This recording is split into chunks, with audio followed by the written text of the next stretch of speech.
বিদায় নিচ্ছেন Lionel Messi.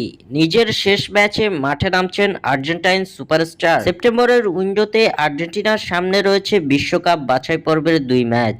2026 বিশ্বকাপের বাছাই পর্বের শেষ দুই ম্যাচে মাঠে নামতে যাচ্ছে আলবিসেলেস্তারা। আসন্ন এই দুই ম্যাচে তিনবারের বিশ্ব চ্যাম্পিয়নদের প্রতিপক্ষ ভেনেজুয়েলা ও ইকুয়েডর। যেখানে প্রথম ম্যাচে আগামী 6 সেপ্টেম্বর বাংলাদেশ সময় ভোর 5টা 30 মিনিটে ভেনেজুয়েলার বিপক্ষে মাঠে নামবে আর্জেন্টিনা। অন্যদিকে নিজেদের দ্বিতীয় ম্যাচে আর্জেন্টিনা মাঠে নামবে আগামী 10 সেপ্টেম্বর। 10 সেপ্টেম্বর বাংলাদেশ সময় ভোর 5টায় ইকুয়েডরের বিপক্ষে লড়বে আলবিসেলেস্তারা।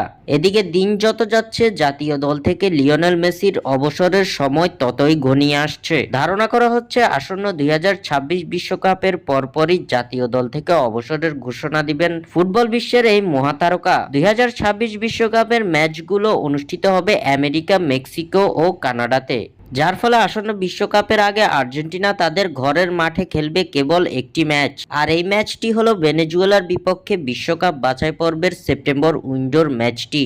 ভেনেজুয়েলার বিপক্ষে আর্জেন্টিনা খেলবে তাদের ঘরের মাঠ বুয়েন্স আইরেসের মনুমেন্টাল স্টেডিয়ামে। যেহেতু বিশ্বকাপের আগে ঘরের মাঠে আর কোনো ম্যাচ নেই আর্জেন্টিনার সামনে, সেহেতু ভেনেজুয়েলার বিপক্ষের এই ম্যাচটিকে ধরা হচ্ছে ঘরের মাঠে লিওনেল মেসির শেষ ম্যাচ। ভেনেজুয়েলার বিপক্ষে মাঠে নামার মধ্য দিয়ে নিজ দেশ আর্জেন্টিনাতে শেষবারের মতো আকাশি সাদা জার্সিতে মাঠে নামবেন আর্জেন্টাইন এই কিংবদন্তি। এমন সংবাদ নিশ্চিত করেছে আর্জেন্টিনা সহ বেশ কিছু দেশের সংবাদ মাধ্যম।